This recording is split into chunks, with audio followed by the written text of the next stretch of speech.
Let's go. That's right. We've got a countdown. Welcome, everybody, All right, to let's the go. Seed Your Success. And we're live. It couldn't be any more obvious than that. I'm here where we have, I always like to make fun of it, where we've got an overly practical mystic and a medical medium walk into not a bar, but a live stream. So I want to welcome everybody onto tonight's show. It is going to be quite interesting. Last week, we kicked off what we're going to be doing every Sunday night. Every Sunday night between 7:30 and 8, whenever our internet tells us that we're good to go. Peng and I are going to be here. We're going to be talking about all sorts of things, but more so than anything, you know, as two multi-hyphenate entrepreneurs, we're really going to start tapping into what is the differentiation between energetics. How do we apply energetics to business? How do we apply energetics to healing? How do we apply energetics to how we perceive the world? And a lot of people talk about, you know, love and light and all the satire, where him and I are really here to be quite frisky and really break shit down. So, Peng, welcome to Seed Your Success Live. I am so happy to have you. How are you, my friend? Pretty good, Kassandra. Always good to be here. So, Yeah. pretty good. I got some sun today. Took the kids to the local community pool. So, got lots of sun. Jumped into the pool. Got some fresh air. We're good to Got go. your swim on. Got my swim on. Yeah. So this is super fun. A little bit of a close-up, taking us back out. So I'm going to go here because I want to make sure that everybody on Instagram can hopefully see us. But so today's conversation is really going to be about, you know, there's a lot of different references when we talk about the biofield. We can talk about it about the etheric. Some people call it the energetic egg. Some people call it the aura. But everything has a frequency. Everything has a field of its own expression. And so, you know, Peng has an incredible background, and as what I call him, a medical medium, I call him that. He has many names, I'm sure, as far as just as really his true gift is he can see things energetically, feel them, sense where the energy is in its densest, and I'll have him explain how he can pick up on that. And then today, what I'm going to show you is right before we got on live, I did a deep dive into Peng's energy field, his biofield. And so when we talk about the biofield, it's really this resonance that shares all different kinds of data.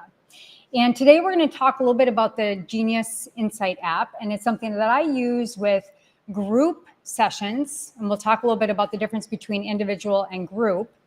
And then what we do is we take in the voice. So before we get started, I will explain a little bit about how we can visibly see the auric field and everything and all of its components in it, and how Peng can see in his own gifted way. So Peng, why don't you just kick us off a little bit? Tell us a little bit about what you do, your background for those that haven't met you yet, because we're just getting these threads going. But why don't you go ahead and share a little bit about yourself real briefly, and then how you can tap into seeing, sensing, energetics.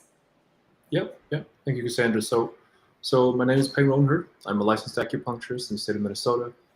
I'm also a medical intuitive, so I have the ability to look and see obstruction or energy obstructions within the body of my patients. And then from that, I place needles strategically to get those blocks to move.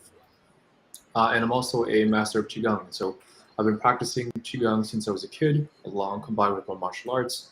And I've been teaching it, and I went public with my abilities back in 2007 and started bringing people to lectures and started reading them on the spot.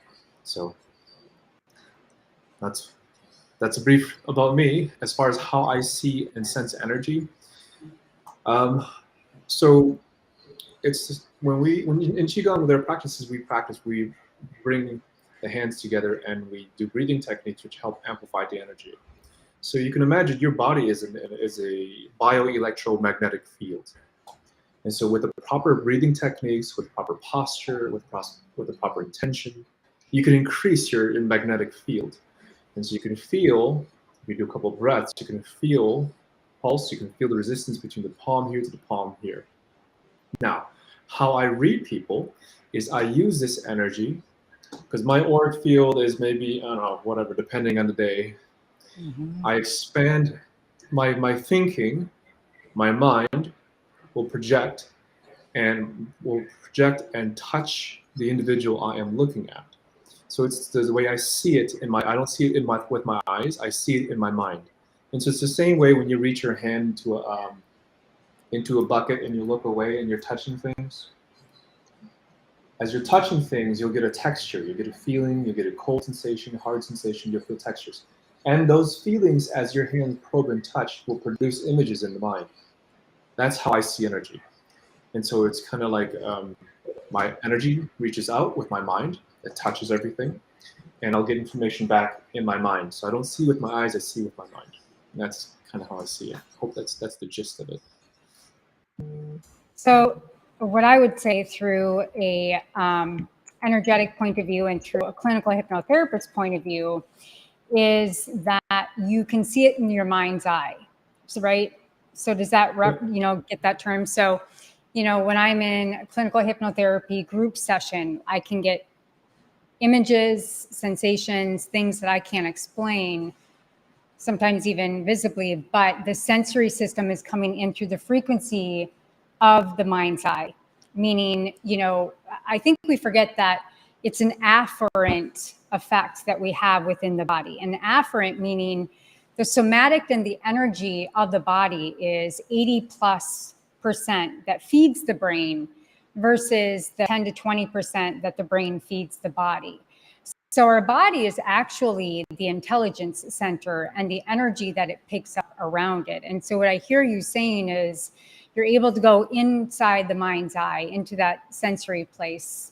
And it's hard to explain, but you can pick up basically where the density is, where you need to go, specifically with your needles. I know when I lay on your table and you're assessing the body, my first experience with you was literally working on my digestive system. And this is when I was in my 20s, right? And reunited, here we are again.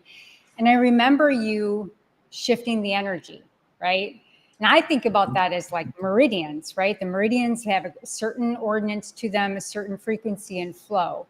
And so I could literally feel the energy starting to swirl in my stomach. And the same thing that you can do last time I did acupuncture with you, just the way that you talk to yourself. Oh, okay, all the energy is right here. And you may feel a little bit of a burst of an energy kind of open up here and things may shift here. So, it's really a gift of yours. I'm not sure if all acupuncturists can do that. Does that explain it fairly? Yeah, I wish more could. Awesome. Yeah, it's more or less like that. And really, as far as the specifics will depend on the individual. So some people, they can see, some practitioners I've heard can see the meridians better than I can, or the way to describe it anyway. And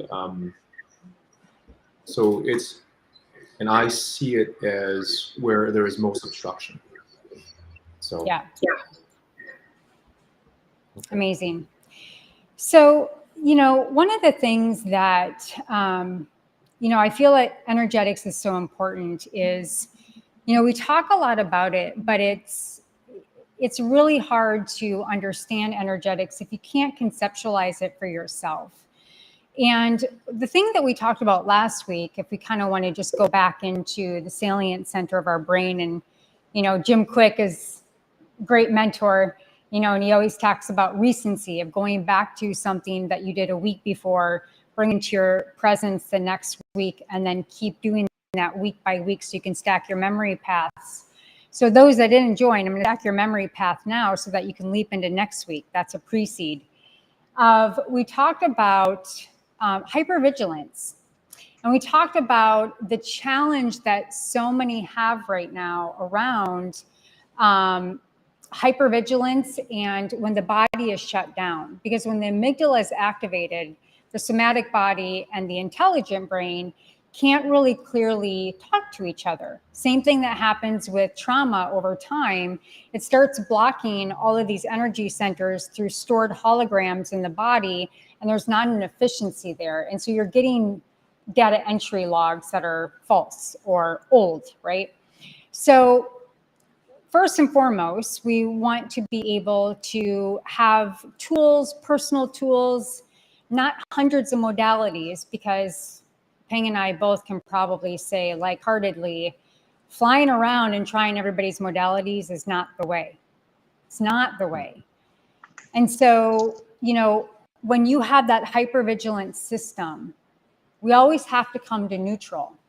And coming to neutrality is really becoming present with yourself. And if you can't, I can't become present with myself, I certainly can't redirect my energy. Now, there can be influences that can help us, right? So that's where guides and systems can come in to kind of help influence that, to bring, with one purpose, to bring the unconscious conscious, to invite you into your own experience so that you become hyper aware, present with yourself, so that you can transform your own energy. Would you agree, Peng?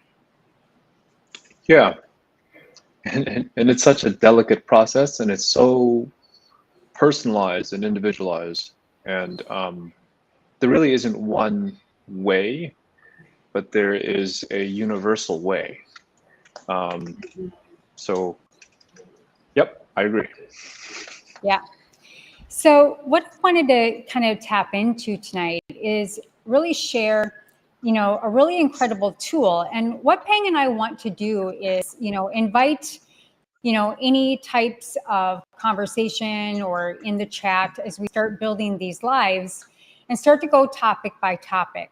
And within that topic that we'll present each week is we'd like to invite anybody that wants to do a biofeedback, live screening, get a reading, and really support you, the listener, that wants to learn more about energetics, where Peng will be able to support you on his gifts and what he can see, where my intuition may come in, but we'll also be able to do a biofeedback scan. Now, quantum biofeedback is quite incredible, and I wanted to kind of just bring us into tonight and understand, you know, what exactly is, number one, the biofield. How can we read the biofield? And then how can we use it for constructive data so that we can bring it back into our life, so that it affects our health, so that it affects our business, so that we can create wealth, right? Because at the end of the day, we all want freedom and we all want wealth. And what we're seeing globally right now is a large Ponzi scheme that's being brought down, and a lot of people being able to pierce through small truths. But when all the veils come off, and I's sole purpose is to really be in a space, as well as many of you are so elevated on with who you are and where you're at, to be able to hold space for all of those veils to come off and for us to fully and quickly integrate into our true nature and essence. So to me, when I came across biofeedback, it blew my mind. It absolutely blew my mind. And it was a divine order that sat in my chair. I own an organic salon and spa. I have for 22 years. And a woman sat in my chair, and she travels to see me. And the last time I saw her, to the person that she was when she came into me, I think it was about 2 months later, she had struggled with weight, her hormones, a lot of agitation, a lot of digestive issues. Her whole aura was just clear as can be. She had lost a lot of weight and she was joyful. And I turned to her and I said, "Sweetheart, what have you been doing and what did you find?" And she turned to biofeedback, and she was using the biofeedback. Specifically for her, she was using it with her cycles, her menses, and her hormone patterns. So within the tool that I have, you can start to align hormones back into coordinates. You can work it with the moon phases. There's a whole art and science to it as a practitioner. So what I wanted to do with Peng tonight is talk about the biofield on his side, and then also show a reading. And what we learned before we go live, we can't share my phone screen. So I'm going to go ahead and just share my screen. And so I'm going to go ahead, Peng, and Peng hasn't seen this yet. So I'm going to go ahead and pull up my window in my Chrome tab. All righty. So Peng, I'm going to go ahead and I am going to have you let me know if you can see that. Okay, now I can see it. Awesome. Great. So the first thing that I do, and luckily we didn't have this process all set up because we don't have to walk through the boring steps, but with quantum biofeedback technology, Ryan Williams is the creator, the owner, and he is one of the most advanced in biofeedback and different apps that tap into different interactions with consciousness, states of consciousness, and the output of bringing the biofield back into balance. So quantum biofeedback is really a computer-based assessment that brings in massive amounts of auric field data and through the body in a very short amount of time. So I use it personally and for my clients and for group work. So it basically is this, it's a stress test. It's extremely efficient. And what we're doing is analyzing by using the voice and a selective series of energetic tonality libraries that are built into the system that are at their healthiest state to then analyze where it's at in coordinates to those, meaning how off of is it, and then stimulate the body with healing tones back into healing.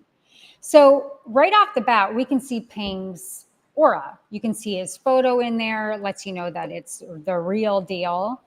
And what I find so interesting about this is that knowing who Peng is, he's a very, very highly attuned, energetic dude, right? So Peng, just off the bat, kind of what is your reaction to seeing your aura? Yep. So, okay, so which is my left and which is my right? So energy is always moving in on the left and moving out on the right. So the energy that is moving out is on your right side. So it's kind of Can like you put a mic? Can you put your mouse over it so I can? Yeah. So which is my? You're moving out here. So this So is that's moving. my. Yep. So there's a direct corollary here going all the way up and down through the entire body. You then have the yellow halo here. So this is kind of the arcing phase. And then we have the gray up here. So if we tap in and, I'll kind of just share if anybody wants some of these resources, I'd be happy to share with you. But I'll go back to share my screen. And I'll go into another Chrome tab so individuals can kind of just see this guy here. So you can see this is just kind of like an aura pocket guide. And you probably can't see it too well. But, ooh, look at that. So if we look at his main colors, right? So he had a lot of yellow, that bright yellow, which is friendly, happy, openness, self-assured, intellectual, mentally active. He was with his kids all day, right? We have some really, really interesting green that is coming right in through the center of his body. Centeredness, harmony. Green is very much attracted to the healing nature that is present. And this is so fascinating. I'm going to tell you why. Now, when we get into more of the grays, which is not really here, the more violet is the more kind of expansive, spiritual energy, right? The violet. If you think about indigo children, right, they're very violet in nature. And so, if we go back to his aura. And we re-look at this again. Isn't that interesting? The stark amount of green that is coming through his body, attaching to the higher mind, which is the superconscious, which is the state of the heavenly realms, all the way down to his core, through the centeredness of the earth. So that tells me not only the state that he's in, even though how busy of a day he had, his aura is very clean and very well connected in a healing resonance Very, very green. Now, some other things that green is attached to is trust and surrender and self-love and compassion.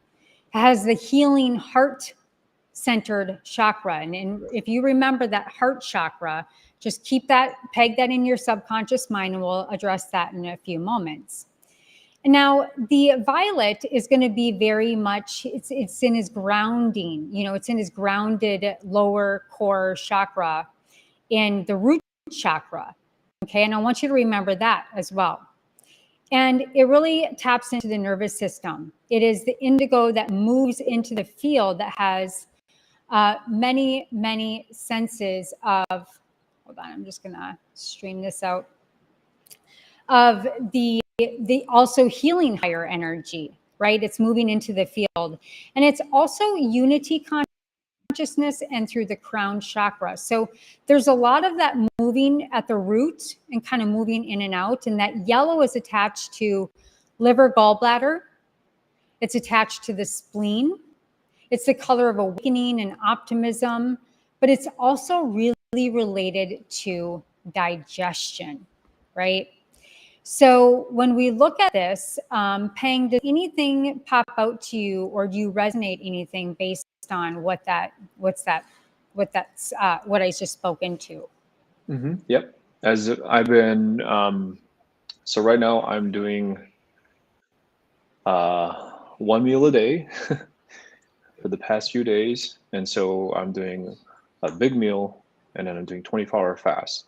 So those are my days. And then I'm thinking that the purple, that line of purple, it might be this. Mm-hmm.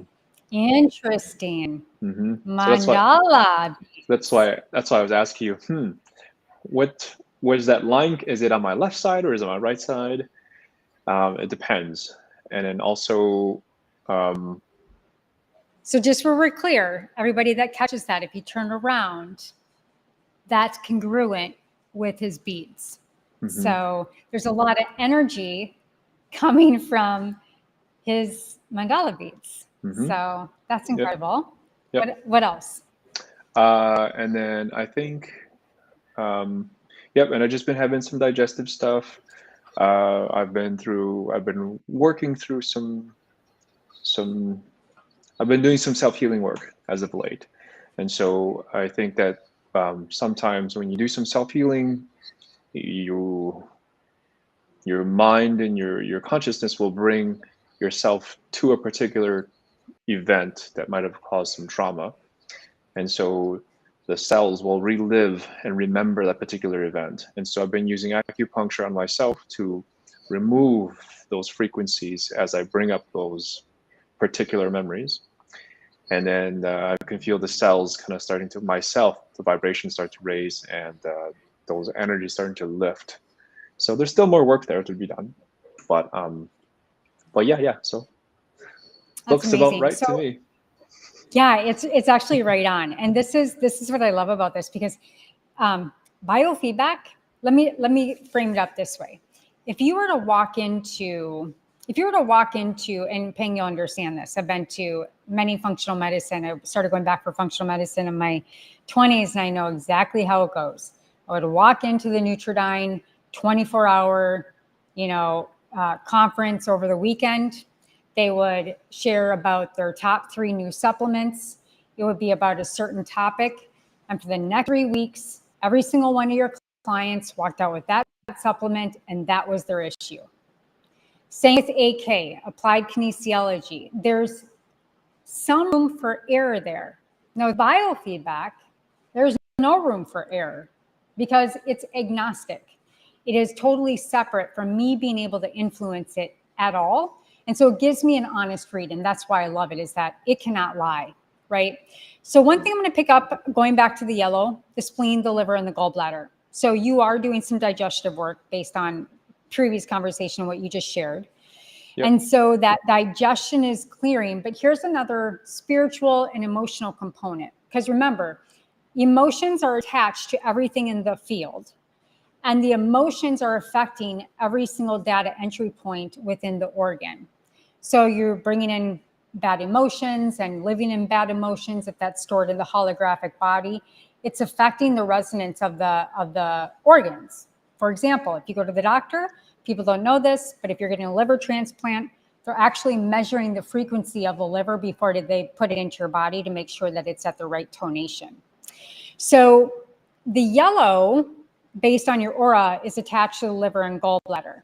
If I go to, on my app here, if I go to look up digestion, this is as a practitioner how I create confirmation of what I need to work on and then send back to his phone so that he can listen to the healing tones to bring the body back into resonance. Specifically is high liver and stagnant gallbladder and stomach energy. So also within that, if we think about things that he's processing, where do we process things? Energetically, we process things into our gut. So there's a physical piece here, and then there's also an emotional piece of really having to literally eat the experiences, allow it to fully flush through the system, and deposit it out the other end so that has a clear clairvoyance in his digestive tract spiritually. So that's really interesting. Yep. And then I started a probiotic too. So, Okay. yep. So there's, yep. Anytime you bring up any emotions from the past and you're trying to remove the weight of those particular memories, the body sort of relives, the cells sort of relive those particular events, and your physiology changes during that moment in time. And so I started having heartburns afterwards, and I was like, okay, it's been a while. And so I tweaked my diet, and I've been doing 24-hour fast, one big meal a day, and I've been doing probiotics for about probably since Monday. So Wow. yeah, some big changes. That's awesome. So I'm just adding another link here. So if we go then into, you can see my screen, we've got the root chakra and we've got the heart chakra. So again, if we go back into tapping into, what does that share as far as the aura, is that the root chakra, we've got a lot of activity down in the root chakra. And the heart chakra is showing up and it's piercing right through the heart chakra line with the green, which is the color of that vibration as far as the root chakra and the aura. So again, everything is lining up. So what we see here is the root chakra is at 694. Anything above 600 is going to be a resonance that is a high frequency state. So if we think of fight or flight, that is that energy. If we think about going dormant into dorsal and polyvagal, or going kind of we're just knocked out, right? It's very stagnant energy. And so that heart chakra and root chakra that is reflecting here, we're also then going in, and what we're saying when he listens to his healing tones is it's bringing those back into resonance. So it's taking that high frequency stress pattern and then the low frequency stress pattern that's not moving, and we're bringing them back in to balance. Does that make sense, Peng? Mm-hmm. So below 600, what does that mean? So below 600, everything the yellow and the green, it's doing okay. Even if you look at the crown chakra, see all this activity up here? There's a lot of activity going there. So it makes sense that it's in a higher frequency, right? So you've got a lot going on today, you're thinking a lot, and there's just a lot of energy in that crown chakra. And the root chakra maybe feels a little bit imbalanced because you maybe haven't really felt really grounded today. Does that sound true? Yep. Yeah. So, you know, that's kind of how that works. If we look at now the meridian system. So your meridians, if I go back to the top, your liver meridian, okay, let's go back. And you can't see it, but when I went to digestion, your liver meridian was taxed, it was stressed. You can't see it here, but your liver meridian is above 600. And then I grabbed the lower threes, which are the stomach, pericardium, and the triple heater. Right? So within that, we can see that there's still a solid story here. The pericardium, the stomach, and the triple heater are all areas of the stomach region. Anything that you want to share based on, you know, your experience around acupuncture and those sensory areas? Yep. So pericardium has to do with the spirit and the mind, and really calming the mind. So the stomach, and so basically this is like your spirit and gut. Yeah. Awesome. Heart, mind, gut. So it's about right. That's right. Right. So I think that it's important to just understand, just like again, we're starting to see the story of Peng. Now, I didn't take a screenshot of the solfeggio tones, but I wanted to talk about that real quick. Now, solfeggio tones, Peng, do you know what solfeggio tones are? The frequencies that activate different energy centers of the body. That's my understanding of it anyway. Absolutely. Yep, 100. So I'm going to go ahead and send this over, and I'm going to go ahead and pull in the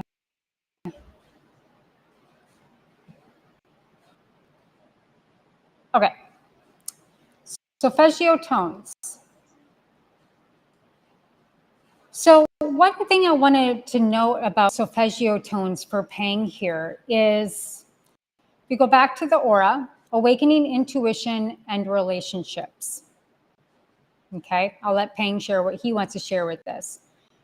Now, what's interesting about the solfeggio tones is if we look at the aura on the top and we see that density on the outer egg of the auric field.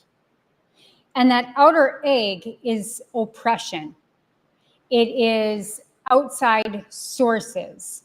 It is thought fields, things of that nature that are blocking the full clairvoyancy of the aura.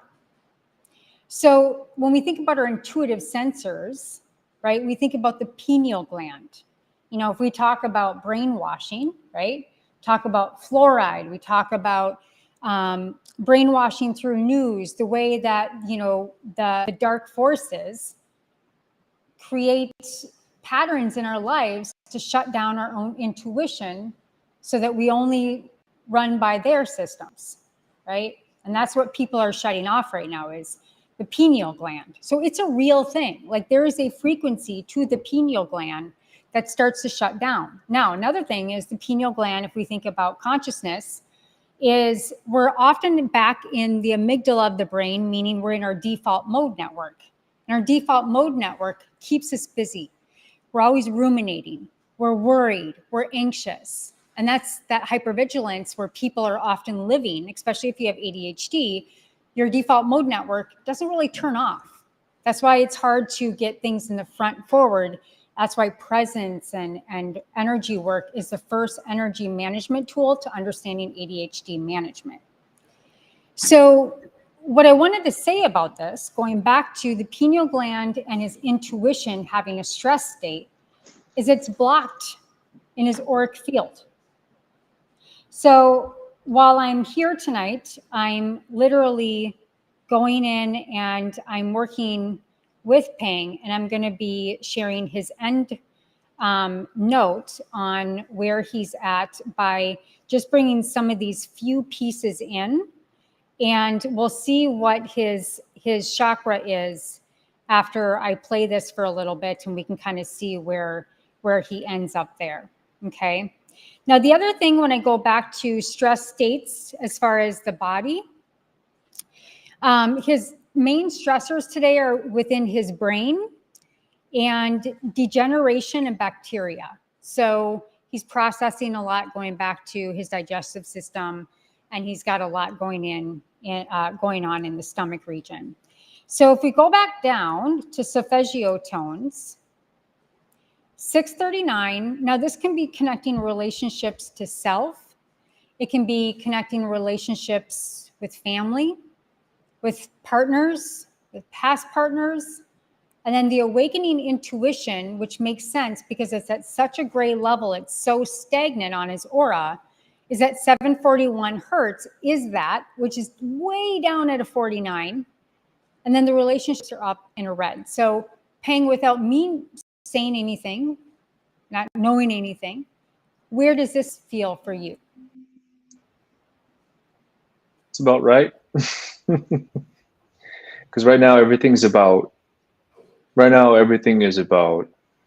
just kind of stabilizing certain things. So I'm trying to stabilize certain things in life. So really, a lot of those things. Yeah. So the intuition part is not really active right now. It's not something that I'm too concerned about. But yeah, looks about right. Yeah. Okay, Yeah. cool. And relationships, where does that fit for you? I am, wow. Yep, that is accurate. Okay. Yeah.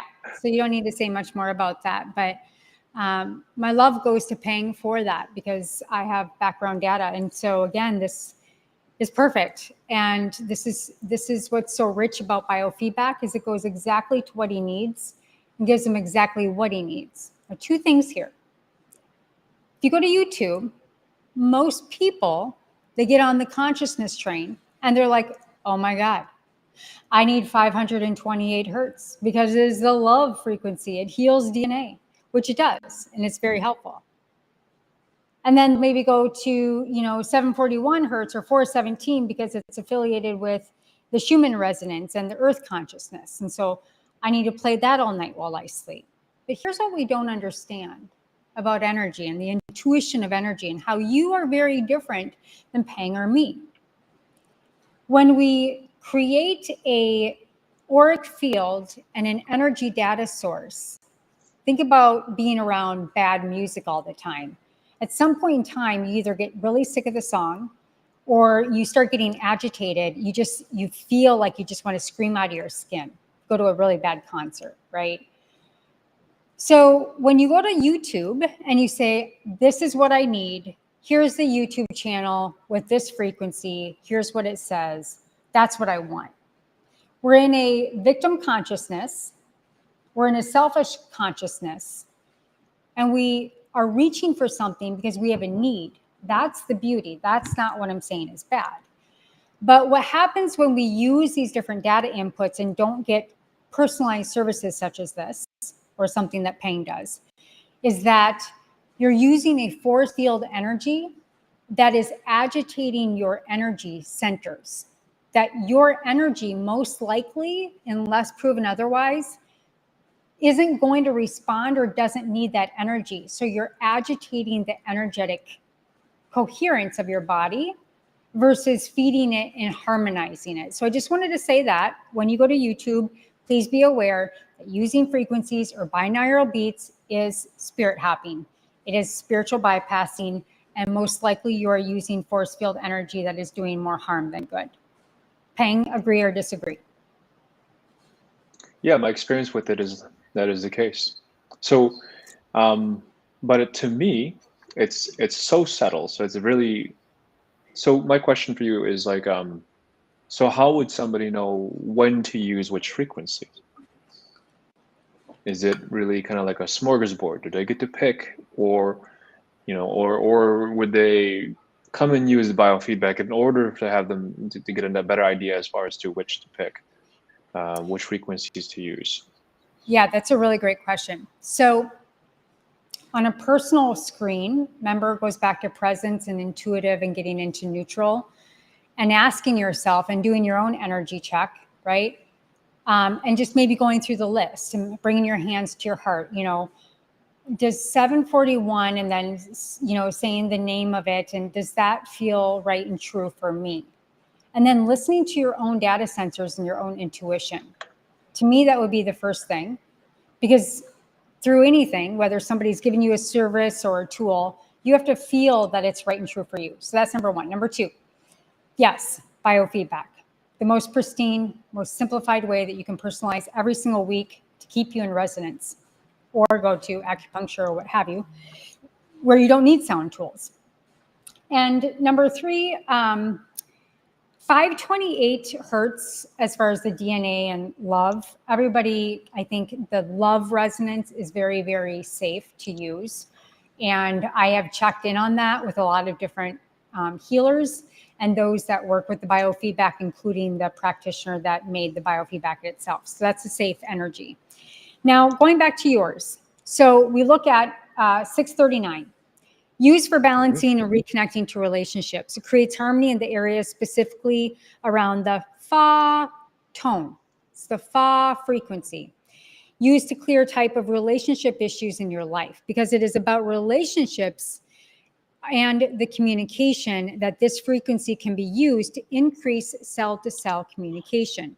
So not only in the bodily, but also in the human life. It's important for healing disease and specifically different states of the big C word. I'm not going to use that word because we're on YouTube. And it enhances the energy of tolerance of love. Now, the other one, 741, is for problem solving, discovering innovative solutions and increasing your self-expression. 741 hertz is amazing that it can assist in cleaning cellular toxins. If we go back to his other reading, he had pathogens and bacteria. And that also can trigger, okay, this is why the body is bringing in this so that it can help clear it. And also for clearing EMF, and used intentionally to increase power of self-expression, which I've already stated. So moving on, so those are the solfeggio tones. We've already done the meridians. Let's go ahead and, just gonna bring this bigger, go into the Bach flowers real quick. I use Bach flowers for, if we understand Bach flowers, they are distilled energy frequencies in a body. Dr. Bach was an amazing practitioner, and his work is just incredible. So, when I send these to clients, I usually let them go and look up the resonance and the meaning of it so that they can experience it and find out for themselves what it is. But if we look at wild oat, the meaning of wild oat is the governing vessel, the heart chakra, again, going back to what we already saw on the chakras right here, right? Heart chakra is down at the bottom. And the root chakra, which we also identified of a lot of activity here. So let's see, yep, okay. So wild oat is uncertainty over the direction in one's life. Find passionate renewal to pursue your dreams, Peng, and release the back pain and stress of overwork. That's right. Yeah, that's right. Now, we have nothing to say about that. Now, there you go. So now if we look at oak is feeling weighed down by the duty of ignoring one's own exhaustion, unable to let go and to fully surrender. It is tapped into the kidney meridian and the liver, which we already identified again in a cross panel, returning to spiritual order and to connection of the universe. And then beach, let's look up what the beach is, which I went down to in Wayzata tonight. Beach is developing more balance and tolerance of self and others. Now, what's interesting about this is that it also goes back into what we had further already looked at with his gallbladder. So it's directly related to the gallbladder, which we've already identified for him. And that was in, I already read that. So yeah, I mean, I think that's pretty explicit. As far as your bottom, your stagnant one, your stagnant way down at the bottom with only a 50 resonance is Vine. And Vine is releasing the pattern of usual vital energy to control others as it constrains your energy and others, opening to release for more joy and freedom in all. And then it, again, attached to the large intestine, which we've already talked about, also attached to the brain, which is one of his today's stressors. So again, everything's making sense because everything's painting us a picture. So those were the main ones that I kind of wanted to go through tonight. And, you know, for people to understand the complexity, you know, I have a full library of everything from pain management, where I have a machine where I bring in the resonant of different supplements, where I create a resonance of those supplements and bring them into the biofeedback machine. And then what I do is I actually send the resonance back to the body by bringing those into the tray. I have everything from the different, what we'll be doing with group sessions that everybody will have access to. I'll go ahead and drop the link in the chat, and Peng will hopefully be joining us as well.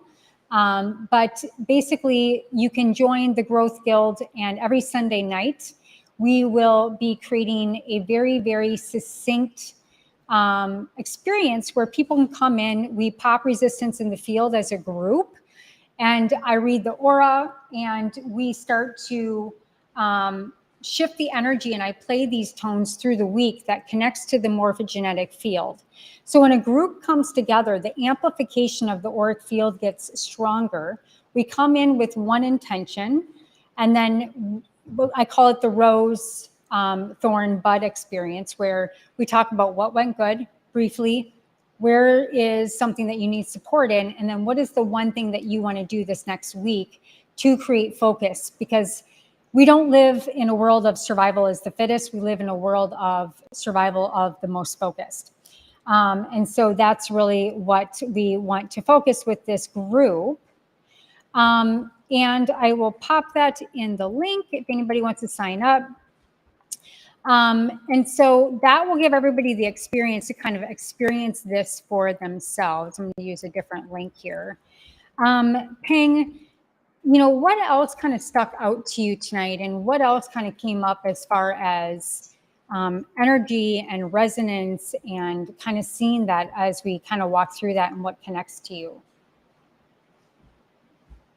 And all of it was all of it is accurate. Yeah, those are the things I'm working on, and those are things I'm working through. I'm human too. Mm-hmm. And so, yeah. So yeah, and then really, no. Biofeedback is something that I am very, very impressed with. I'm really surprised at how this technology kind of came about. I'm really kind of spooked at how this technology came about, and it's interesting. Let's use it for good. Mm-hmm. Yeah, absolutely. And, you know, something that I just find so fascinating about using a tool like this, and also who you are, is that, again, going back to the beginning of our conversation and how you work with clients energetically, is that you're able to sense it through your mind's eye, having people on the table, where I'm able to use it through sound frequency, and frequency is everything. And so those healing tones come back in, and they just bring ordinance back to the body. And right now, you know, where we're at in world history and where we're transitioning through, you know, I've shared with Peng, I think the month of August is going to have a lot of moving energy. And so, you know, my partaking from this is how can we come together collectively as community, because we no longer heal by ourselves. And, you know, Peng, maybe you want to talk a little bit about how you will be using Qigong to bring in community and helping people understand how they can move their own energy through the work of Qigong and what exactly Qigong is. And then we'll go ahead and end out tonight and say our goodbyes. Yeah, that's a very complex answer.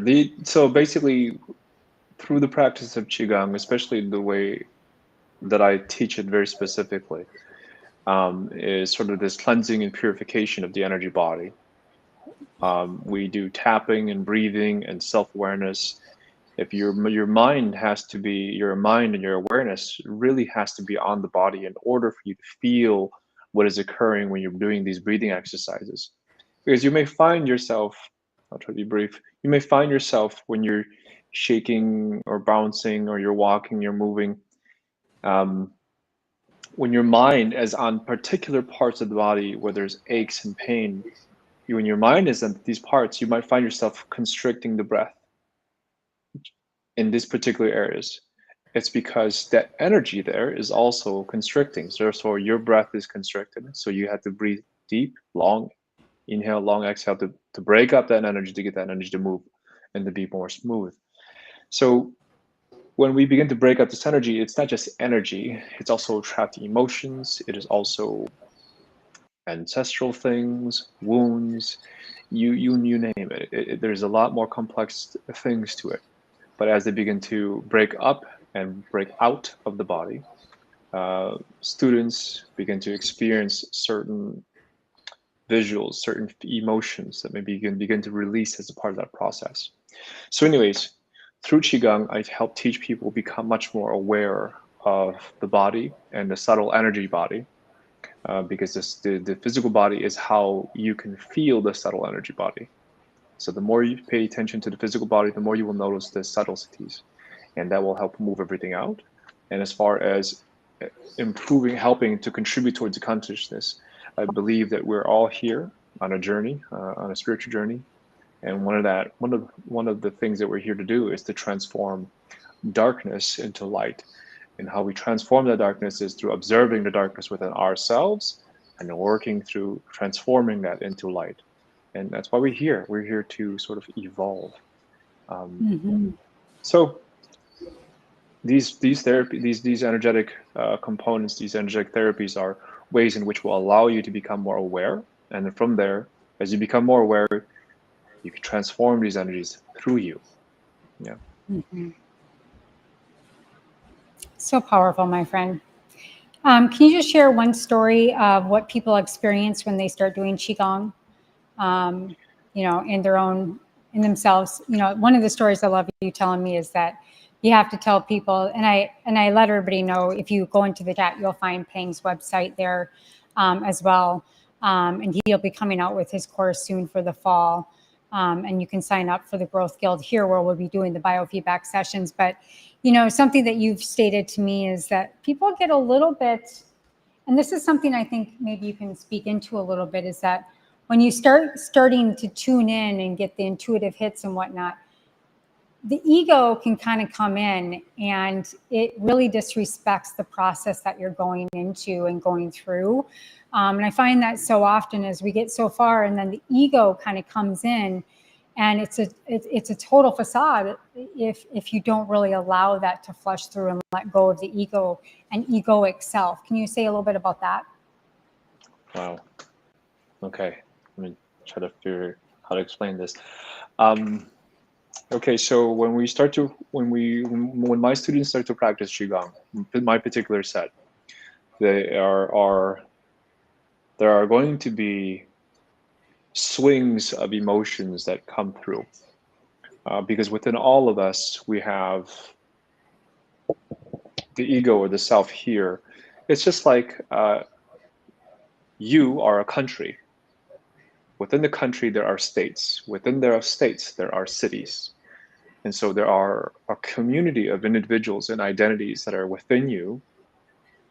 And some of those particular states or states of mind,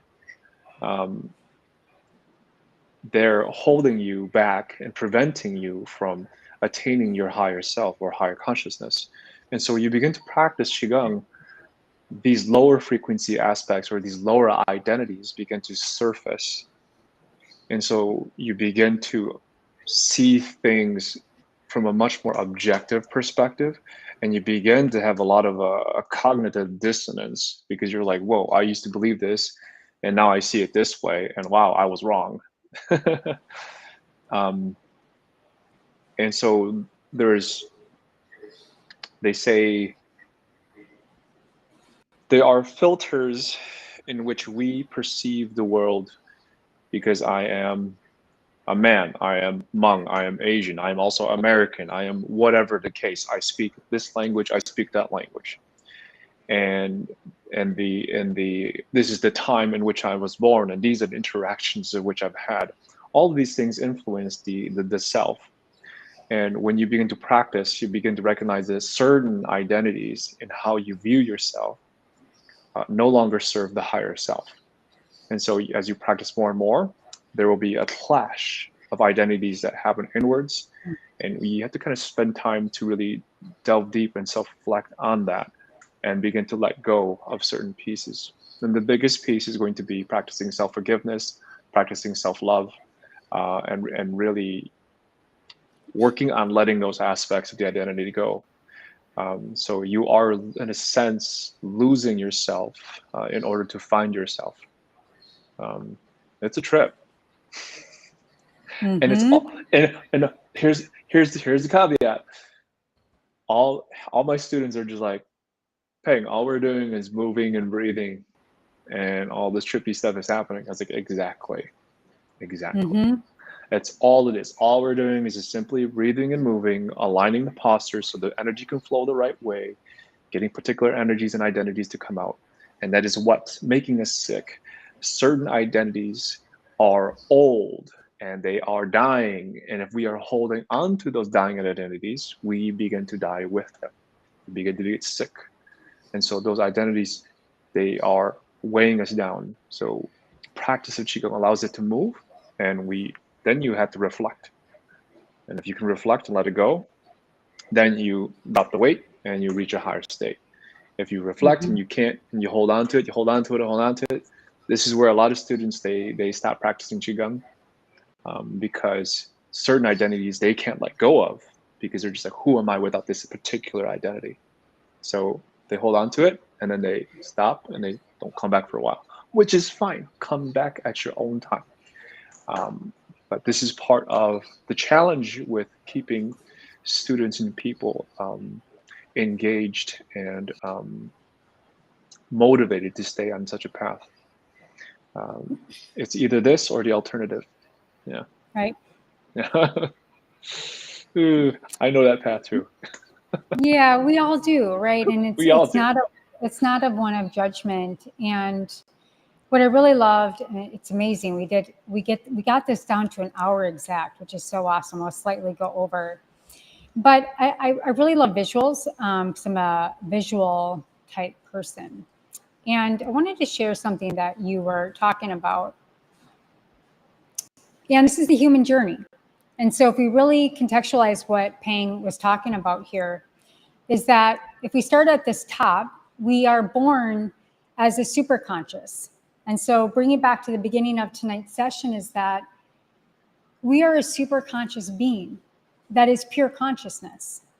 And through the ages of 0 to 7, we don't have a critical factor filter. So we don't have that separation of the conscious mind and the subconscious mind where we're able to bounce things back out that don't feel right and true for us. And then what does start to form at 7 and beyond, it feels right and true for us, is based on what you basically boiled in prior to you being able to have a conscious agency in the brain, right? So we have that conscious brain developed. And so we're born creative spirit. We are whole and complete right now. It's why I have a huge issue with the personal development industry, and I believe Peng does too, is that our goal is to help people to stop fixing themselves, but to elevate themselves and invite themselves into a higher resonance. And so two very, very different frequencies. And you will keep yourself stuck if you keep running from modality to course to modality to course to solfeggio tones on YouTube. It's very scattered. So you got to go from scattered to what matters. And so we become an individual based on our unconscious patterns and planted beliefs. We experience life through this limitation, and we are always trying to resolve our pain. And then we get stuck there. Then it gets hardwired in, and then we create this false identity. So going back to what Peng is sharing, what I do with clinical hypnotherapy or group resonance hypnotherapy or group resonance biofield work, such as this. The great thing about biofeedback is that you can bypass the conscious mind. And we pull up the unconscious, we see exactly what's there, we invite it in, and then we let the energetics start to shift that energy as we start to become aware of things. It's a much cleaner path and a much faster path if you allow it. But here is the point of origin. Here's what I call the superconscious point of origin, where we really start to become our own best friend and our hero. So if we're always in a problem-solving orientation, which is our false self, we're going to continue down that path. We're never free. And let me tell you, if you own a business, my friend, and you're an entrepreneur like Peng and I, you will never be financially free, because the identity that got rich, but then the identity that says, but I am a victim and I don't deserve that, will go and get rid of the money, right? That's why so many entrepreneurs have boom and bust. So it is my passion to help entrepreneurs heal from trauma first that they bring into their business so that they can create the freedom that they truly want and keep it. Then you start moving on the left, you start to awaken. These are the processes, the biofeedback, the Qigong, the clinical hypnotherapy and acupuncture. You start to awaken your superconscious, and you create a tension and a context that is so big that you will love it just because you love it. That is so incredible that that tension becomes larger than the tension that was the old tension. And that identity becomes so fucking tasty to you, so vivacious in your energy body, so real that you continue to do visualizations. You continue to get on the acupuncture table. You continually get biofeedback. So you're continually aligning with who you want to become. And saying, oh, I want to become my true self. Like, well, who do you want to be? You have to determine that. You know, it's like my session I had tonight, or today, I hopped in just a phone conversation. We hopped up in the field and we created a resonance so that we could create the visualization, the identity, clear everything that was in the way, drop timelines, and create more attention towards that reality. So we have to create the reality, become the superconscious, and then grab the superconscious and live in that resonance. And so these are the modalities that, going back to the beginning of tonight in this hour session, is how do we go back into our creator orientation, conscious creation, versus the problem-solving orientation. And I think that's what's so powerful about what we did here tonight. Now, I just unshared, but I'm going to share again because I'm going to show you, Peng, your ending auras as we close out tonight. Your two other auras that came up is shifting and clearing. So we started with this. Now, don't let it confuse you that, okay, there's like this really clear aura. But you can see that what I want to look at is this oppressive state that's kind of over on top of your state of consciousness. And then in the middle one, green is coming through lateral. Now, when you get into my energetics course that you get, if you spend $197, you get lifetime access to weekly biofeedback, the full course, which is a $497 course. Or you can pay $12.99 a month and come and just pay monthly if you're a little bit skeptical. But you'll get all understandings of this. You'll get lateral fixations. What does that mean? Unlateral, and all of this, what it means. So you can decode it yourself. On the far right, now we're starting to see clarity. More healing is coming in back down on the green, on his root chakra, where he was kind of stagnant. And then we've got clarity now moving up out of all of that intuition that was blocked. And we're starting to bring that purple aura now moving expansively and creating that larger bubble and egg around him that's expanding him out and clearing his whole auric field.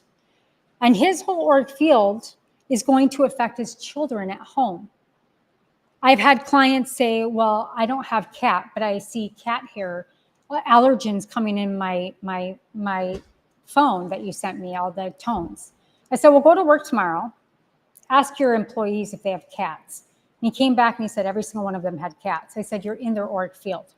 So other people's fields, right? So connect with people that are positive, listen to things that are positive, be in a state of consciousness as much as you can. Peng, thank you so much for joining me tonight. I'll go ahead and put Peng's information here. It's also in the chat. You can find him at pengrodenher, HER.com. And you can also go to the growthguild.club to learn more about biofeedback, and we'll be launching that in the next couple weeks. Peng, what are we going to talk about next week, my friend? You get to choose. Wow.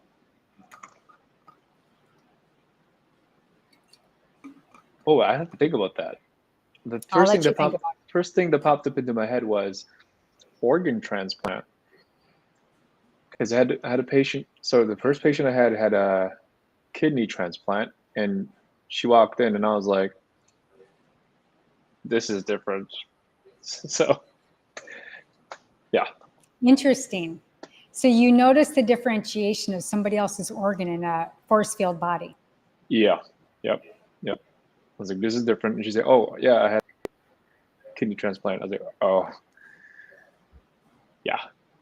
Personality changed, and yep, everything. So I had to kind of like do acupuncture to help shift the energy of the person who owned the organ out of the body as best I could, in order for her to have herself mostly back.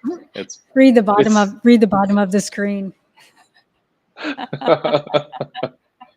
That's the gift of a medical medium. It looks like you've got somebody else's organ in your body. it's like, no, it's like, who are you? It's like, yeah.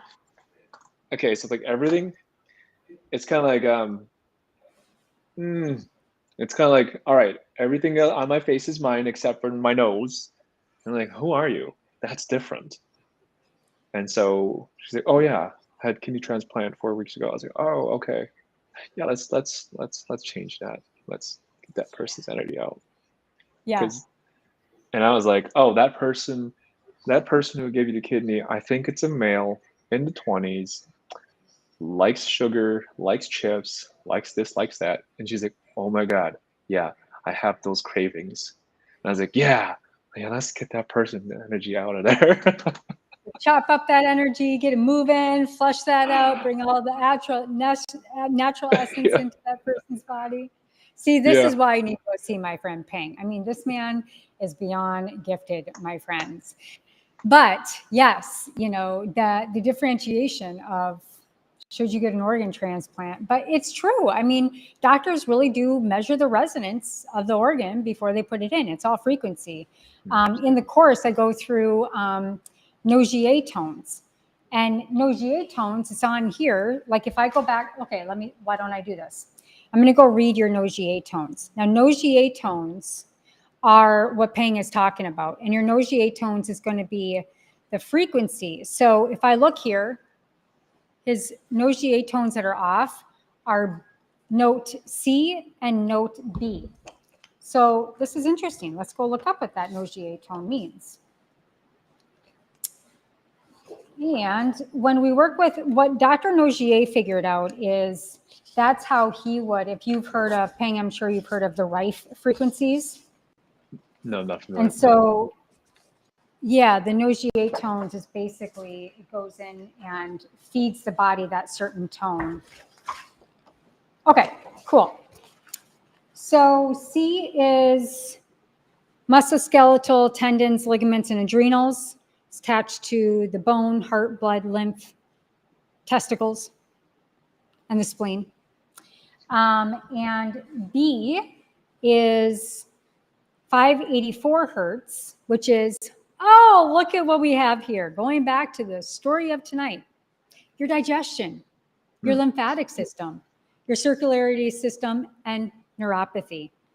And it's also connected to your bladder, your thymus, your liver, your gallbladder, your pancreas, which came up in your pericardium. And so I'm just saying, my friends, we got a full read of Peng tonight. Peng, thank you so much for being with us tonight. Yeah, thank you. If anybody has any questions about Peng services, Growth Guild, and where you can get access to these biofeedback, we hopefully in the future will be bringing on some people that want to do a reading, which will be fun because you'll get a medical medium's perspective, and then you'll also get the hard data from biofeedback, and then I'll send you back your frequencies that you can try for 1 week, in which you listen to 15 minutes a day, and that clears the field. And we do that group-wise as well to shift your business and your focus back into a state of high consciousness. Peng, adore you, my friend. Love you so much. Let's both bring our hands to our heart. And just thank you, everybody, for joining us here tonight. Just feel our love reaching out from our heart chakra to your heart chakra. Know that you are beloved, know that you are seen, and you are always heard, and make sure that you find support that is fully supportive of you and your energy and your growth. And wherever you're at, you're right where you need to be. So with that said, we'll turn off our live. All our love, all our light, and we'll see you next time.